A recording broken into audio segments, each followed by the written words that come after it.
quick intro about me. I think Divyan's covered it. I am a research engineer at Google DeepMind. For those of you who don't know, it's part of the Alphabet family.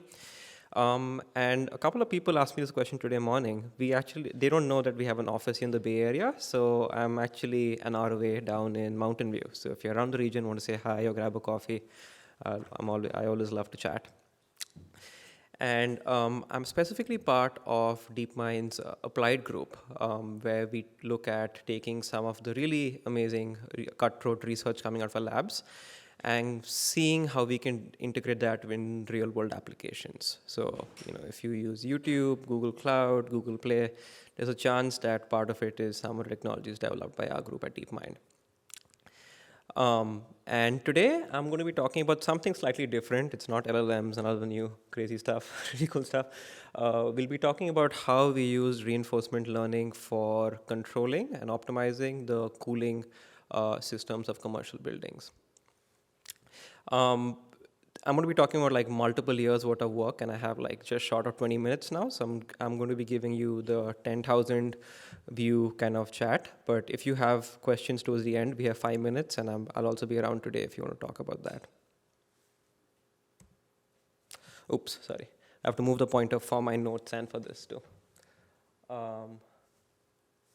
Okay, cool, that's playing. So I can start off by motivating what the problem is. So we are currently facing one of humanity's greatest existential crisis. I won't go into how big. If you're here, you already kind of have heard about climate change and how that's affecting all of us. This is a reference from, I took this from NASA's public YouTube channel, where they show like how global temperatures are changing over the not only last few years, but the last few centuries. So you can kind of extrapolate and see how things are going.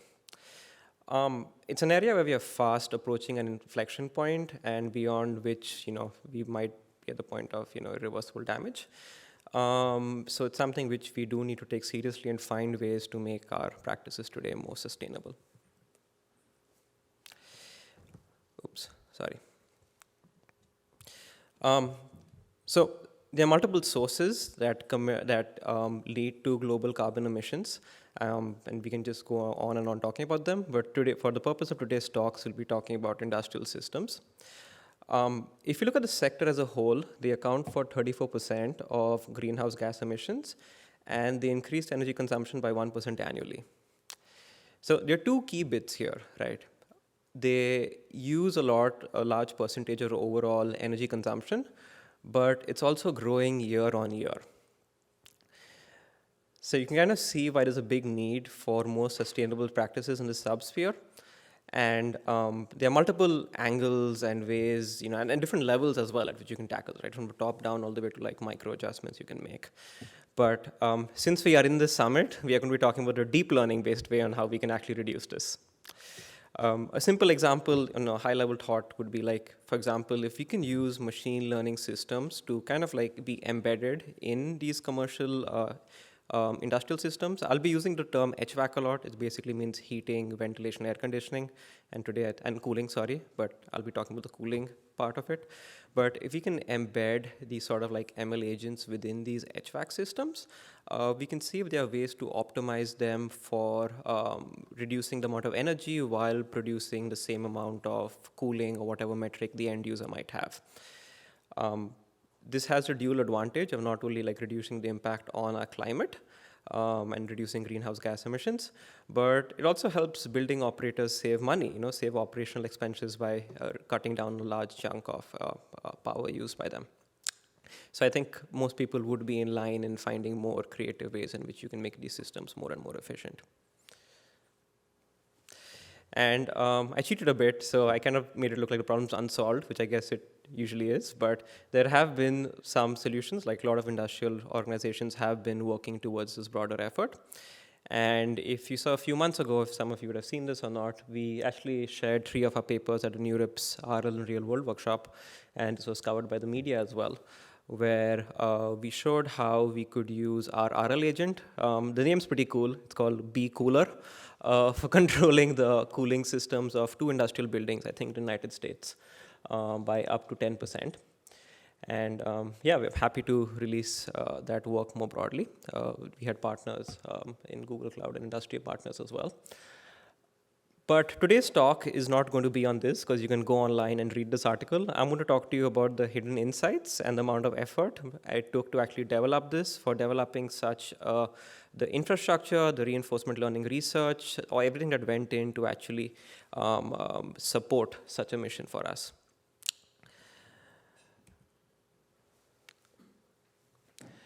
So I'll start off by kind of like giving a scale of how hard the problem is. The real world is quite complex. You know, if you think about like we are in this conference room right now, the amount of cooling required, it depends on so many factors. You know, it's a chilly day in San Francisco today. You know, I'm kind of like wearing multiple layers. But let's say there are multiple people in the room like there is right now. If there's heavy machinery, for example, if we had like hundreds of GPUs running LLM right now, that'll consume a lot of heat as well. So it's really hard to model all these things, right? And if you want to go and tell a building operator that, oh, I see that you're using energy very erratically, can you like figure out an optimal way of setting the temperature in a room? That's a very hard objective. Like not all of us will even agree on what the optimal temperature is. Some of us might say it's too cold, it's too hot. So there's a lot of nuances that goes into designing something like this. But the way it's typically done is we have like building management systems, and many industrial companies, they have their own, they have like human-based heuristics. This is I'm not speaking about any specific organization, I'm saying typically based on my understanding. And it's a bunch of like if-else rules that if, you know, like ambient weather is this, building load is this much, water temperature is this much, then increase the cooling by X% or something, right? And you can imagine like this can get this become really complicated real fast as you scale up to the size of the environments. Like imagine like a large airport or like a, you know, large factory or a warehouse. It's really hard to design and optimize such systems. And now I'm coming in and proposing that, you know, get a human out of the way, just like throw in a reinforcement learning agent and allow it to control everything and our comfort levels in the room. That might sound even more crazy to you. And in fact, it is, you know, like for those of you familiar with reinforcement learning, one of the biggest challenges which it suffers from is limited exploration. And it's also very sample inefficient. So an agent needs to interact with an environment, and I'll define all these terms in my next slide after this. But basically, it needs to interact and collect a lot of data before it's able to do something reasonable. Now, if you couple that with the real world, where we can say that, oh, you know, we don't want to like destroy a building, so we can let the AI control it for like a few steps before, you know, you can start doing really intelligent things. That just makes it a much harder problem. And through some technical terms here, like the agent will learn a very small part of the state action space. It's low variance, and it might not be able to perform optimally in future unseen settings. And sample efficiency, of course, you know, like most of the work, like there's a lot of work in offline RL, but obviously if you can have a way in which you can bootstrap with them some sort of inductive biases, that'll go a long way in improving the agent generalized to unseen environments. So with that, when this project started, by the way, this project started before I joined. I was in university, I think, when I saw this. It was pretty cool. So we thought of ways in which how we could develop a simulator that could help us with all of these problems. When I say help, I like help mitigate, but not completely solve them. Like that's another set of challenges we'll talk about in a bit. And provide a sort of test bed for us to do things more safely, like tell the AI to like do really interesting things that are like accidentally destroying like a data center. And then based on those, empirically validate and bring it as part of some sort of a production pipeline. So we did a bunch of, this is where I guess I joined the team. We did a bunch of studies on like existing suites. There was the DeepMind control suites. Those of you familiar with like those funny humans that walk around the Mujoko environment. So there's a bunch of suites that work with locomotion and human manipulation. And we studied those quite a bit. And based on that, we proposed our design, which is something called the Industrial Task Suite. There's a lot going on here. And I'm saying, do I have a laser pointer or something? Or I can just come down, and if you can still hear me. Do I have a pointer? No? Okay. All good. We can make do with this. So a quick RL reinforcement learning 101 primer for those of you who are not familiar with it. It's slightly different from a supervised learning paradigm. You basically have an agent that interacts in an environment. So think of, as an example, think of you trying to ride a bicycle when you were a kid, right? Or even as an adult. So you're an agent, And then you have the environment you're interacting with, which is the bicycle on the road. And then you see certain observations. So you see like, oh, the bicycle slanted this way. You see that you're currently at speed 0. You see the road ahead of you, so you can perceive and get a lot of useful information. And then based on that, you take an action. So you try to pedal a bit, you try to move forward, you try not to fall. And when you take that action, it changes the state of the environment. So then the bicycle moves forward a certain amount, and then you get a reward. So let's say if your goal is to learn how to ride a bicycle, you get a positive reward. If your goal is to hurt yourself, which would be weird, you would get a negative reward. And you keep interacting with the environment iteratively till you fulfill your task or objective, which is like learning how to ride a bike, right? So with this, just think of this in the cooling system analogy. We have like an AI that we want to control a large building. It can get a lot of sensor readings from the building, such as like the cooling, the water temperature, pressure, the heat in the building. It can tune certain knobs, like the amount of cooling it provides. And based on a certain objective, such as human comfort or whatever you want to design, it gets a reward, and it keeps optimizing this over a certain time horizon. Now, that part on the right, that's RL 101. What the novelties which we added over here is very specific to this class of industrial system. 10 minutes? Okay. We added in constraints, we added in noise, and we added in scenarios. So it allows us to simulate multiple different things in the real world. So for example, if I tell an agent to just reduce the amount of energy used in a building, it'll just turn everything off. There'll be no power use at all. So I have to say, oh, turn everything off, but I have a constraint that we want the lighting and the cooling to be within a certain amount of whatever. So we designed this, and to cut a story short, we designed backend simulators using multi-physics software. And I'll be talking about this for the next 5 minutes. I think I'm going a bit slow on time. And then once I give you a brief overview of the challenges of designing a simulator, we'll talk about concrete tasks we use with our agents using the task suite. So Chiller 101, this is very complicated. There's like a 5-hour version of this talk, but the short version of it is like when you think of a building, there's a lot going on behind the scenes. Like if you go to like the basements or the rooftops, you'll see components like the chillers and the condensers. So we can ignore most of it for the sake of today. But think of you as occupants in the building right now. You're all emitting heat. The hot air is going up. There's something called an air handling unit above us, which basically brings cold air in over here. That interacts with water, cold water, which then absorbs heat from the air, and that gets warmed up, and then it goes over here down to chilled water side. You see the red and the blue lines. These are basically just water pipes, right?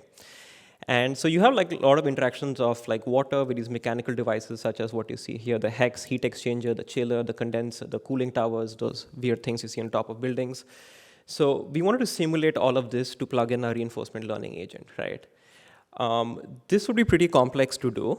So what we decided to do was we used a multi-physics software called COMSOL to simulate the fluid dynamics of water flowing through a loop. And then we use analytical solutions of how these machinery operate. So there are a lot of research papers out there on how you can approximate the operations of these. And we built a simulation integrating these analytical solutions within the fluid dynamics and heat transfers of this multi-physics software. And given that this was quite experimental, we wanted to make sure that this works well. So we had tons of unit tests and empirical studies of how this all plugs in together, both at the individual component levels. One point I want to mention is the chiller is the heart of the system. I'll be talking about that a lot as we go. So you'll be hearing me talk about the chillers, but these all are quite critical as well, the cooling towers and the pumps. So we did a bunch of studies. For example, here I'm showing a study of a chiller. So on the x-axis is time, the y-axis is the power consumed. The red line is like a real-world trend of how chiller power is used in a day. And the blue line is what we developed with analytical solution. And we see that at least qualitatively, it matches the trend quite well. We could tweak a few parameters here and there, but we got the desired trend which we wanted. We repeated this for the cooling towers, the pumps, then we integrated that with like the fluid flow through the entire system. Then we did system level test.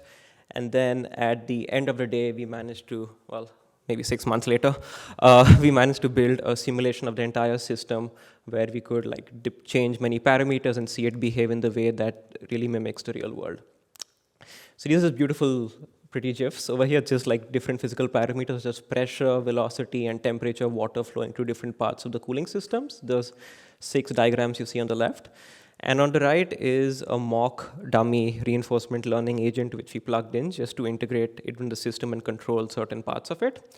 And we see that, it gives the kind of behavior which we expect it to. The RL agent acts every 5 minutes. It takes an action, changes something such as the ambient temperature, the chiller power. Then we see how that affects the system. And then we see, I don't have a plot for the actions, but you can just see how the actions keep changing over time. Great. So now that we actually built the simulation, and we kind of tested that this can be compatible with like a reinforcement learning agent, we can do the fun stuff of actually, plugging in real state-of-the-art RL agents on concrete tasks which are of interest for us. So this is a pretty boring diagram over here. I wish I had a pointer to be easier, but we wanted to like treat this as like baby steps. So right from the get-go, we don't want to throw in like the complete high-dimensional problem of like control a data center with like 100-dimensional action space, 50-dimensional constraint space. The AI would just give up and be really hard to debug. So we started really simple. For example, if you remember the example I gave before, where we tell an agent to just control the number of chillers and with the objective of minimizing amount of power used, that's a pretty easy task if you look at a task complexity column over there. As a human, you can just say that, oh, I'll just turn all chillers off and I'll maximize the reward, right? And that's how we started off. The agent was able to solve that task reasonably well. And then slowly start making more and more complex. We can say that minimize the power used. You can control the number of chillers being used, but you can't use less than one chiller, right? And then it has to figure out, oh, I need to use one chiller just to make the constraint work out. And you can kind of extrapolate that and go all the way to the full complex task, what I would call task complexity hard, where you can control a 10-dimensional action, 100-dimensional constraint, and it gets like 50-dimensional of observations with a pretty intricate reward function. So it's very hard to optimize that. So it's just a subset total number of tasks which we designed for our RL agents on top of the simulation. We got some results, this part, you can check it out in the papers. We plugged in some of the state-of-the-art policy control algorithms. So DMPO usually perform the best in most of these tasks, but I would say it varies based on the conditions and the dynamics we actually throw into the system. These are just like some of the simpler ones. There is one specific task I do want to show you, which might be a bit more intuitive. How are we doing on time? Divyansh, how are we doing on time? 5 minutes? Okay, cool. So I can spend some time on this. Okay, so I'll go a bit slower for this portion then. So there's one concrete task which I think was quite interesting. We had an intern work with us this summer, and we got some really interesting results. So in the diagram I showed you before, there was a single chiller, right? But in reality, if you're looking at a large data center, there can be multiple chillers in parallel to handle the amount of load or the amount of cooling required, right? And that would keep varying.